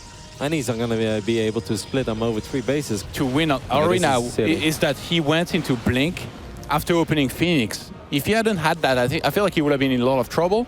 But this time around, he hasn't started anything. He's only getting Immortals. Does he have a Twilight? One at a time. I don't think he even does. He has absolute Blink after opening Phoenix. If he hadn't had that, I feel like he would have been in a lot of trouble. But this time around, he hasn't started anything. He's only getting Immortals. Does he have a Twilight? One at a time. I don't think he even does. He has absolutely like no tech on the way. Yeah, he stayed on 2 bases for way too long. I think that's everything that it boils down to over here. He just stayed on 2 bases for too long. So we see, I guess we just see late tech here in a second. Yeah, I think he's just going to get like 2 or 3 Immortals to make sure he doesn't die to any crazy Blink Stalker he needs attack. to stop throwing away those Phoenixes. Yeah, here. he threw away so many of them. I think only 3 or 4 Phoenixes are left. He lost 8 Phoenixes. Wow. I mean, that's... Not even on your worst day, Roddy, do you lose 8 Phoenixes. Well, my worst day thought, I don't even make it to 8 Phoenixes. I'm already dead. But that's sloppy. All jokes aside, that's way more like... Phoenixes are phenomenal to harass with as long as there is no blink. If there is blink, you can still try to test the waters if the stalker count is low. Absolutely, yeah. You might think we're being critical, but actually, like, this time, it's legitimate. We can be. Like, he knows there is like 10 stalkers with blink. Why would you fly in? And he flies into the natural and he lifts up a probe, or even worse, he lifts up a stalker, which takes a long time to kill while the other stalkers are coming back. Like, just sweep in, kill 2 sentries, and back off. Like, don't overstay your welcome. There we go, by the way. Twilight here for Jim. Very, very late into this game. He's going to line up, I guess, decently with when it's +1 finishes for him to start his +2, which Hartstem already has on the way. It's really crazy because I feel that Jim's builds are super smart, but the execution is lacking a little bit. Yeah, if he would just fine-tune that, he would actually be incredibly scary in PvP. But he does understand, like, when his army is strong, when his units are strong, when it makes sense to go for a certain thing. He used to be really good, though, at this kind of stuff, but maybe, like, I feel like definitely cheesier versions of this build, you know, like 2 base, sometimes 3 base with, like, minimum probe saturation. I mean, on Heart of the Swarm, you can basically lock your opponents on 2 bases and you would win the game, right? Everybody got a lot better in general as well. You know, back in those days, Jim was considered, like, a much better Protoss than Hartstem was. And now, I don't think we could go as far as saying it's the other way around, necessarily, but Hartstem is definitely rated higher, right, than Jim. I mean, but Hartstem has been making big steps as a player. Let's not forget that Hartstem also moved to Korea for quite a while. Right after Legacy of the Void came out, practiced like a madman, went to Home Story Cup, had a very disappointing showing in Home Story Cup. But a lot of the pros have often said, if you go to Korea, it does not show results immediately. You cannot expect it to be like the hyperbolic time chamber in Dragon Ball Z or something, you know, where you step out and you're suddenly 10 times stronger. It takes a while for all that practice to really kick and sink in. So the first tournament, don't have too many expectations of yourself. Just let it come naturally over time, because you did get better when you were grinding in Korea. And I really think that is shown with Hartstem, because he ended up finally winning his first big international tournament. I'm very worried for Jim here, Kev. He's massing ground units against double disruptor production. Remember that game 1, disruptors do pretty well against full ground when it's not mass blink stalkers. And let's not forget that he already lost 8 Phoenixes, so lifting up these disruptors is not going to be easy anymore, because his Phoenix count is low. How many is he down to? Like 4? Yeah, I don't. That's not enough. 7? Oh, he remade a couple. And he made an Oracle as well. Not bad, I guess. So I feel if you want to win with this army composition, it's possible, but you got to do it around like the 155, 160 supply, the latest, right? Like, if you wait until your opponent is maxed out, well, good luck with your Phoenixes, but they will die and the disruptors will shoot. Hartstem, ideally, he needs to see those Phoenixes, get a couple High Templars out, maybe like 3 or 4, let them get full energy and then go for the fight. But he already has that thought. Like, look, they're sprinkled in. I thought he used them for Archons. A teaspoon of High Templars. Man, he's just the perfect guy, isn't he? It's all in the name, Todd. Everything covered. These Dutch guys with the name Kevin, they just... They know it. They know how it goes. Self-praise. No, I love, he doesn't have to attack over here. I actually think that Jim is the one that's supposed to attack soon. Jim is wasting a little bit of energy again. He wants to leave enough energy to lift the disruptors, but he doesn't want to have that much energy that he gets one-shotted by feedback, which is very smart. Hartstem, you don't have to attack here, mate. You've got disruptors on the way. You don't have to do this. He's got more army, though. Yeah, but he doesn't have to. Like, it can win. He can end the game over here. I'm not disagreeing, but he doesn't have to. I think, if he knew that Jim's not taking to anything else, he would just wait for more disruptors and maybe go through the right-hand side. That's a much better angle to attack into. Yeah, he also scouted there, right? I think he was maybe worried about carriers again, and then he does have to attack. But since he's like, okay, you're making Phoenixes, you're sitting on Are you kidding me? Yeah, I can go back. Do you want me to win? Yep, I can go back, get my own +3, which is almost done. I can wait for it and attack when I'm maxed out. And that's when the real party starts, right? It's going to have to be some good feedbacks here, though, on these Phoenixes. If he misses just a few too many. It's so cute. It's like a little kid that's trying to swim for the first time. Brought me down. All right, I like Hartstem's army. High Templars coming forward. A couple of feedbacks will probably land, so that's a good start. Can morph them into Archons if he wants to. And he can just start shooting these disruptor balls slowly. These disruptors could win the fight by themselves if they get the perfect shots. Yep. There's so many of them. Oh. Yeah, this army is so much stronger than the army of Jim. So much power. Like, Jim is maxed out, guys, but this is going to be an ugly fight. Unless something really weird happens. Hartstem goes AFK. I think Jim, by the way, might not even have enough energy to pick up anything because he's picking up his own units and emptying the energy against High Templars. No. What? Why? He's building the Great Wall of Holland. It's a thing. What? I don't know why he's doing this. He's making it very hard. Oh, well, okay, it's actually kind of sort of working. He's forcing Jim into... Jim is confused. Yeah, I'm confused. Only a Chinese can build a Great Wall. Time warp does go down. I mean, once again, the army of Hartstem is just so much better than the army of Jim. Jim is going to go forward, but once again, you cannot lift up the Disruptors anymore if this Protoss army is maxed out. I think this is what Hartstem was afraid of, a big engagement into his army and some good pickups, which so far have been happening, but now the Phoenixes have run out of energy, and all have died. Wow, that was a sick shot. He gets 3 or 4 Immortals, and it is all over, Todd. The army of Hartstem has been better throughout this entire battle. He's pushing Jim back, and we're getting ready for Game 5. Fantastic performance from Hartstem. And I think you've been watching a little bit too much UFC. It is all over. No, I was channeling my inner Joe Rogan there. I was like, oh, it is all over. Like expecting the head kick from the Zelda. It's actually 2-2. All right, it's not all over yet, guys, but it was all over for Frozen Temple. Great game there by Hartstem. I love that he went forward to see, do I have to worry about carriers again? Do I have to worry about that mass air army? Oh, I don't? Cool, I can go back. I can wait for +3, and I can actually build a Great Wall, which was something that I was a little bit confused by, but... That was cool. I think he was like trying to make sure there isn't like a really bad engagement that happens for him, and even getting cannons there, he could have just stayed very close to that to kind of cover his army. So since he was already pretty much maxed out, so good choice here by Hartstem. And once again, for the people who think like, oh man, the idea of the Phoenixes lifting up the Disruptors is cool. We've seen it before, of course, but it works in smaller army supplies. Like anything up to 140, 150, I generally believe you can win with that composition and not have Disruptors. But if your opponent is maxed out and Hartstem identified what he needed to do, it's like, cool, I can max out. It doesn't work anymore. You can fly in, you can lift them up once or twice, but then all your Phoenixes die, and then Todd, it is all over. I love the gateway. I think he didn't have a prism there, so he's like, how do I warp in faster? A cheeky Roddy gateway will do it. He just gets it, and yeah, it's good enough. At first, I was a little bit worried, because like these adepts, you know, it's kind of hard to see like who they are fighting for. Look at this one Immortal shot, or Disruptor. Boom. 3 Immortals.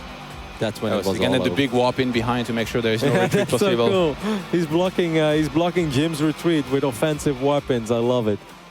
Very good play here from our Dutch player in a 5-game series. Perfect. I mean, this was today has just been ridiculous, right? Like, I don't even know where to start. Often when we have a long day like this and people ask you at the end of the day, it's like, hey, Roddy, which series should I really watch? It's very easy to say, it's like, you watch that one, you watch that one. Today, I don't even know. Like, I'd probably still go for... well, what was it ridiculous? I mean, Polt against Strange, which was the most bizarre thing that I've probably ever seen. But even Neep against Lilba was awesome. I mean, I saw Haas and Happy standing next to each other. Like that was so crazy. Like, I feel like these tournaments so far is already kind of like comparable to WCS in Poland, where there were like so many good stories and like games. I don't want to jinx it. I don't want to have like anticlimactic games from now, but so far it's been pretty darn good. It's been nothing but amazing, actually. I've really been loving today. I think all the players have been loving the games as well, unless you were on the losing end of one of them. But you know, just walking around, watching the series, all players seem to be enjoying themselves. I think the fans at home have also been like, what the hell is actually going on today? So I can't complain, Todd, and we are getting ready for another Game 5, where I do think that Jim had opportunities to maybe close out the series there.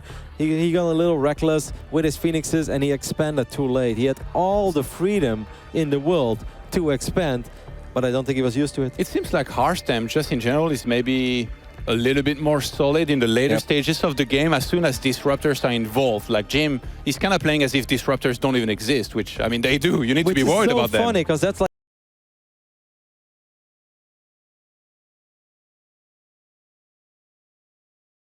3,000, 3,000, and they would still not make High Templars.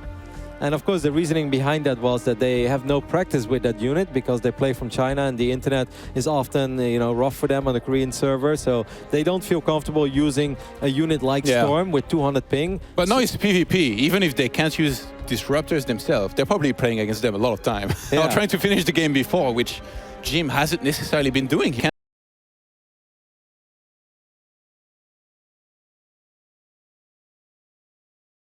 can't use Disruptors themselves. They're probably playing against them a lot of time. Trying to finish the game before, which Jim hasn't necessarily been doing here. He's just been using Phoenixes and kind of staying at home making an army. So Yep, I've not seen them yet. I mean, I think eventually, it all depends on which map it is, right? Like, Yeah, we've seen it's very quite a important. few. What is this going to be? Maybe Invader. Invader would make sense to me. I don't think it's going to be Core Hall Knockout, so it seems logical that the final map here is going to be played on Invader. Of course, we saw the maps in the start of this series, but it's been a long day, Todd. I do not remember. I don't blame you, Kev. So I don't either. But it's been a good series so far. Hopefully you guys have been enjoying it. Of course, make sure to keep the tweets coming. Hashtag WCS and hashtag DHOpen. Let us know what some of your favorite moments were of today or this series in particular. And we've got one more series afterwards on the main stream. And of course, we've got one more on the B stream as well. I think the main stream is going to be maybe Elaser versus XY. I think Tasteless is casting. I don't think he's been casting enough today. All right, we are loaded into Game 5. It is indeed on Invader, and we're looking at the main base of the WCS Shanghai champion. It is Hartstem. Representing Invasion eSports. Looking good as sharp. always. Hartstem is like the only player in the world that plays in like very stylish jeans and boots. And his opponent, standing in the top left-hand side of the map, it is, of course, Jim. Had a really good showing, to be honest, like so far this series. You know, we can talk all we want, you know, all the hype about Hartstem and all that. Jim, it's kind of hard to tell going into this tournament. WCS Shanghai in that exhibition match, but holy hell, he did not look good at all. Today, he looks so much... No, I agree, some good Todd. things. I do not care what happens here in game number 5. Jim has positively surprised me. He did not look good when I saw him play. I forgot the Terran that he played against in WCS Shanghai in that exhibition match, but holy hell, he did not look good at all. Today, he looks so much better. Very well done by him so far, and I couldn't agree more with everything you just said. He can definitely keep his head up high, whatever happens here in Game 5. But it would be great for Chinese StarCraft to see Jim advance, just like Iosonu did in Katowice. All right, scouts here from both players. How do you feel about the early fact on? that you cannot spawn cross-map in Invader? Do you think it's weird? I think it's like a very interesting dynamic where like it's never really been done before, right? Before it was always like you kind of know where your opponent's going to be. Before it was no close, right? Now it's like no cross. Yeah. So it's like only close. Like, well, what are going to be the scenarios and stuff? So you kind of need to get lucky, I feel, with the first scout a lot. And in this case, only Jim will be getting lucky with the first scout on Hartstem. Hartstem went in the wrong direction. So it's kind of hit or miss. But as long as you scout early enough, you might still be able to get into your opponent's space, which in this case, I don't think will be happening for Hartstem. So you know what I think is a little bit strange? To see Jim open up with double Adept after he scouted Harstem's main base. I think Adepts are very good when it comes to vertical spawns on this map, but I think Adepts are pretty bad when it comes to horizontal, just because it takes forever for these Adepts to make their way across the map. The only way I can see these Adepts being useful is if he does not sacrifice them, but he just like uses them to maybe deny the expand and just to scout what is going on. But that's not going to be the case. Because he wants to go for his target, he wants to try maybe and get in there with the Adepts, not only take the info, but maybe kill some probes and force the photon overcharge before the Phoenix or maybe the Oracle even gets there. But I do not think you can force out the photon overcharge, because there's going to be 3 units and a mothership core on top of these 2 Adepts, because it just takes forever for Adepts to make their way across the map.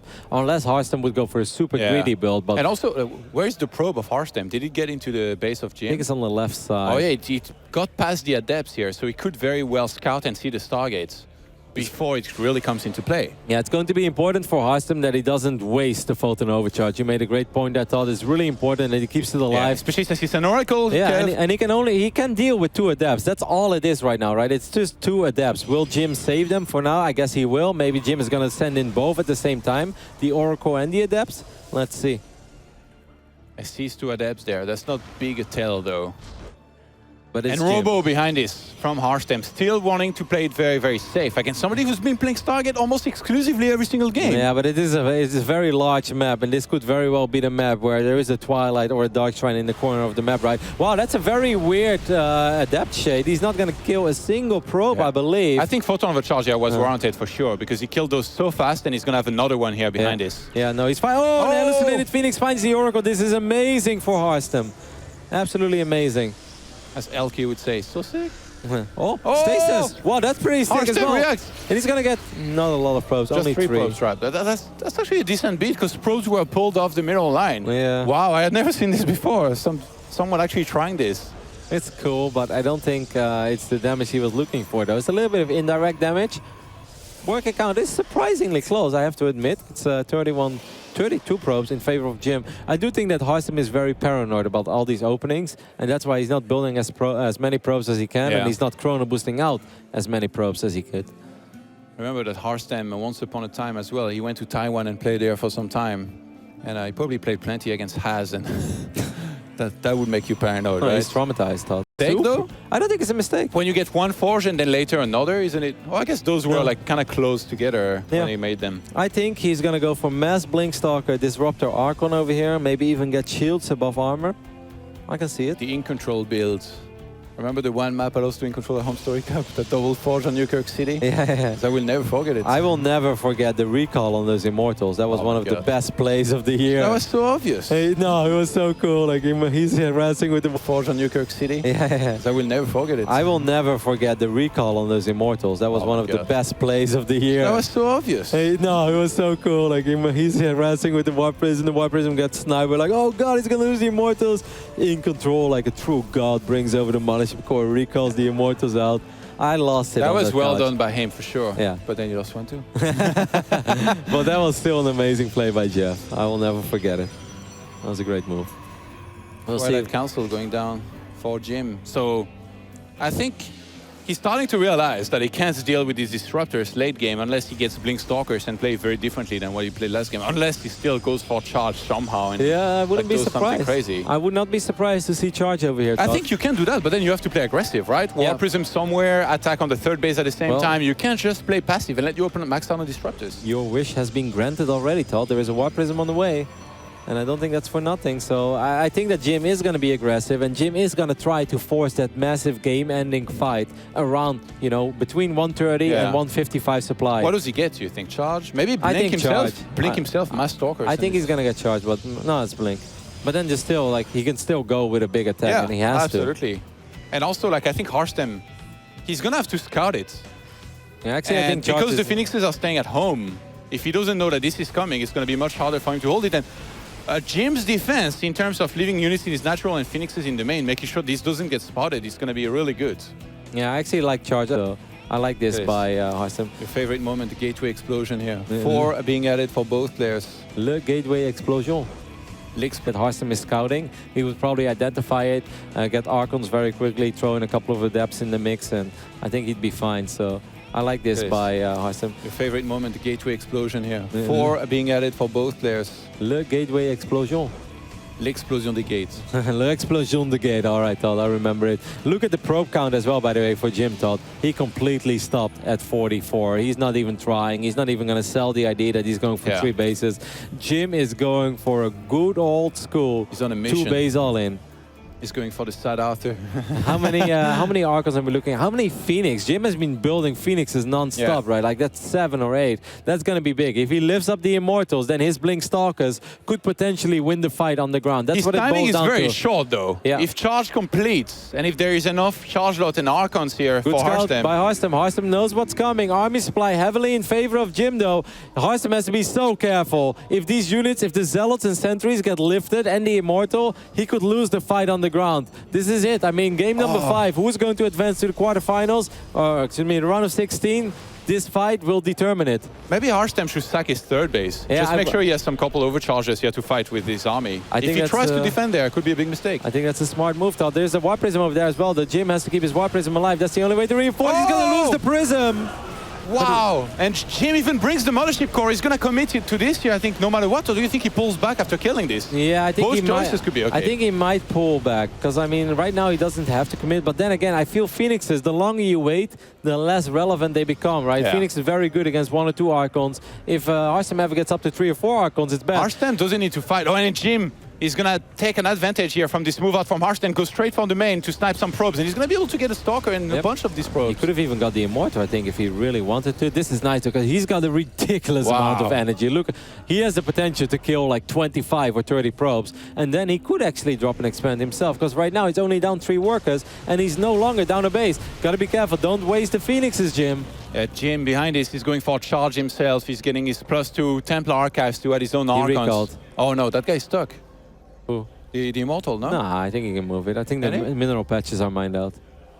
Soon. Almost. Oh, no, no, He's free, though. He's a free man. As free as you. Another Oracle on the production. And what a great series. All of these series, guys, have just been nail-biting. I mean, this may not have been the most explosive series of the day, but it's still very close and very contested. Hartstem re-expanded immediately, by the way. I think he realized that he's got a huge supply. Who takes to Disruptor, though? Does either of them take to Disruptor? I think that Hartstem wants to, but I think Hartstem is afraid to rush up into it. Maybe Hartstem feels right now that his hand is being kind of forced because of the attack, and he made so many zealots. I mean, he's still going for a third, and... I thought, if you, sorry to interrupt you real quick, but I think if I'm Jim right now, I get the Adept upgrade and start making Adepts. I think Adepts are so phenomenal against zealots. I don't understand why he's not doing that. You can't really be sure that they'd be attacking the Zealots over the Archons. Like, if the Archons started tanking and they are really at the front, then the Zealots will just get, like, surround your army and stuff. But maybe you're right. Like, it needs a good position no matter what here for the fight, defensively with the pylons. Yeah, I would have loved to see Resonating Glaives here. I think that would have been super smart.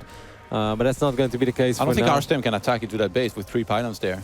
Hartstem is up quite a bit of supply, though. 20 army supply. Yeah, if he knew, I think he'd just take it slow. Take the Disruptor. That's how you won games before. He wants to push the issue. Maybe he feels easy. Maybe he's a little bit worried after he lost his own third Nexus. 120 army supply against 100, though. Yeah, but Photon overcharges and, you know, he doesn't have to fight, actually, in Photon overcharge. He could just attack there through that choke straight into the army of his opponent. He's looking for an opening. A couple of Zealots will split off of this army. 1 or 2 Zealots. Oh, he can just stand there. Yeah, that's... He can just stand there and do a lot of damage from afar against this Nexus and these Immortals. And Jim's going to go around. Jim really wants to engage here. I think he realized that he's going to take some economic damage otherwise, so he's going to come in from behind. But can he move up that ramp? If the War Prism dies, that would be very risky, though, because then that means that Hartstem can no longer reinforce. Jim is still working with the exact same units. He's down 12 army supply. Retreating is going to be very hard for Hartstem, though, don't you think? Yeah. I think he's pretty committed. Imagine if there was a stasis there. Holy hell. I think Hartstem might be happy with taking a fight here. Look at it. He actually starts +3 behind this. Hartstem is like feeling safe right now somehow. Still warping in units. 181 supply against 181, but the army supply is getting closer than ever before. Upgrades is even. It's so even across the board. Hartstem is super zealot heavy. He got 3 pylons about to finish as well, so he's going to be able to reinforce a lot. Pulls back the Zealots so that they don't get into a bad position. I love the Phoenixes lifting up these Immortal start. I think this is a decent start for Jim, but it's incredibly hard to see from here. But I really think that Jim is actually doing this. It seems like his army is still kind of on scratch. The Phoenixes have lifted these Immortals. He has no mid-shield, though. Jim has no Archons at the front, and Hartstem does. They're going to tank so much damage. Zealots being sent back in, and Hartstem has lost a lot of supply already. These Immortals from Jim are cleaning up everything. Defenders' advantage is real. GG. Wow. Jim advances to the round of 16 over the champion of WCS Shanghai. Hartstem eliminated in the round of 32. That's the most emotion we've ever seen from Jim. Yes, the double fist bump.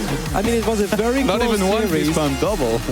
Wow, great hold there, man. Great game, great series. Hartstem is going to be very disappointed with this one, especially if he sees the VOD or replay there and realize he was ahead in supply. He had started +3. They had the same walker count, I think, as well. It was like 43 of 53 or 54. Yeah, the only thing I can think of in Harstem's defense is that he feels that he cannot run all the way back, because if he feels like he runs all the way back, his army is going to be scattered, and it's going to be easier for Jim to chase and maybe lift up Immortals. Or even fly into his bases and snipe probes. He was in such uncomfortable position the entire game because of those Phoenixes that brought so much success to Jim the entire series. Yeah, wow. What a series by Jim. Very impressed. That's it. Phoenixes every game from now in PvP. You predicted it, Todd. You were the only one. I mean, you predicted it 3-0, so you're not completely accurate, but you did predict Jim to advance. I'm shocked. I think this is another upset. I really did not expect this one. I expected to see a great Hartstem today, and I don't think Hartstem played bad. I think he just got maybe like out mind gamed a little bit. I think Jim just had great build orders throughout the series. The game outclassed in some moments for sure. Even though like the games that he won, he outclassed Jim himself. Like in the rest, like Jim did play very, very well. Much better than I think any of us would have anticipated. Yeah, I don't really know what to say. Take a look at some of these final moments. What a battle it's this very was. hard to see. You know, I know, everything is blue, being lifted up. He's got a lot of Archons. He's winning, right? No, like the reinforcements came in from Jim with the Zealots. This was a great camera angle, by the way. This made it a lot easier for me to see. It's like, wow, actually Jim is doing this. Yeah. Then indeed a couple of Zealots started running in. The Immortals looked a little bit exposed, but he got his own Zealots. How could he have dealt better with those Phoenixes? I guess just get High Templars and let them build up on energy. That's the only way, right? Yep, I think it comes back to that once again. Phoenix is incredibly good. I mean, this was 181 supply, so that's where normally I feel that Phoenixes start falling off a little bit. But I think the position there of Jim was just a little bit better, and I think his composition was better as well. Zealots are good, but against 7 or 8 Archons that are well upgraded, I think Zealots, you know, not all of them fight at once. They start kind of running in one by one, a couple die, a few more start fighting. I didn't really see the unit count tab before the fight started, but I'm sure that Hartstem was way more Zealot heavy than Jim was. Yeah, so I think that he pulled them back. Remember, they were like the top right of his army. Jim was probably very confident actually going to this fight, because in the previous games he was playing a lot of facing High Templars, and he was like, okay, I gotta use my energy, I'm not gonna be able to pick up that many units. And this time around, he used Revelation on the army of Hartstem. He's like, no High Templars? Let's go, man. You wanna come on my side of the map? Let's fight right now. Well, great series and great success for the Chinese StarCraft scene, and of course for Jim in particular. He's on the stage right now with Smix, and I can't hear what he has to say. Thank you very much, Rotterdam. Congratulations, Jim. You're moving on to the top 16 at a tournament where, you know, we have the world's top players here. Your teammate IA has been the spotlight of China, but he has been knocked out, and you are the one moving on to the top 16. That has to feel amazing. That has to feel amazing. 就是说那个，就我们现在中国选手这边的话 ，IA 之前是被寄予厚望的，然后他现在已经被淘汰了。然而相反的话，就是说之前你已经淡出了大家视野，但是你现在就战胜了那个 Hartstem， 然后出现了。那现在感觉怎么样？现在的感觉非常好吧，因为这次我做了很多练习，所以我会打得越来越好的。Yeah, I feel so good. I think my effort actually helped me a lot. I prepare so much for this game. Now, speaking of this series, you just faced Hartstem, who's a recent GPL champion. He was actually the champion in your country when he was there. So, and he's also known for having great PvP. So because of that, were you nervous at all, or did you just focus on as much preparation as possible? 就是 Hartstem 之前在我们那个中国上海那个 GPL 拿了冠军，然后他那个 PVP 也是打得非常不错。就在面对他之前，你紧张吗？我觉得还好吧，因为 PVP 也是我最擅长的对抗，而且这次陪练真的很强，所以让我不赢也比较难。I'm very good at the PvP too, and this time when I prepare the game versus Hartstem, the player was very strong, Korean player. Yeah. Well, you just spoke about your PvP, but your next matchup will be a PvZ. You'll be playing the Mexican Zerg player Cham, who just knocked out Bly 3-0. So how do you feel about your PvZ and about your future match?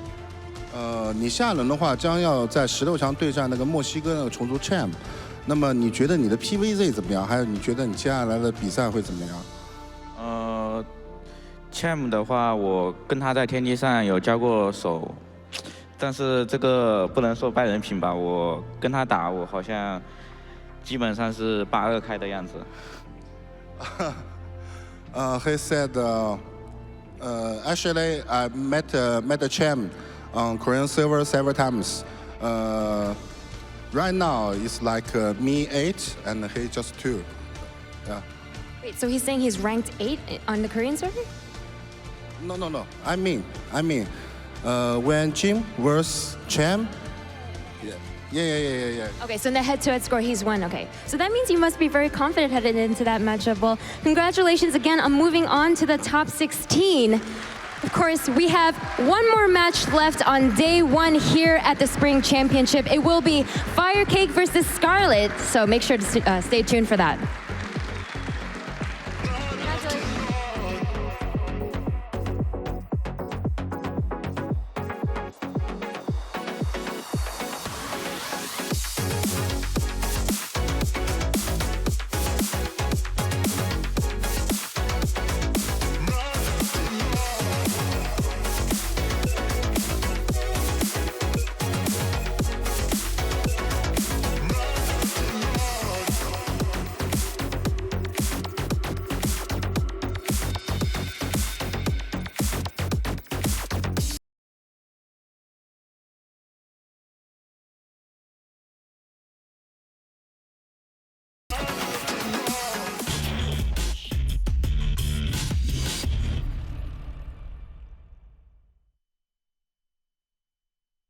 Thank you.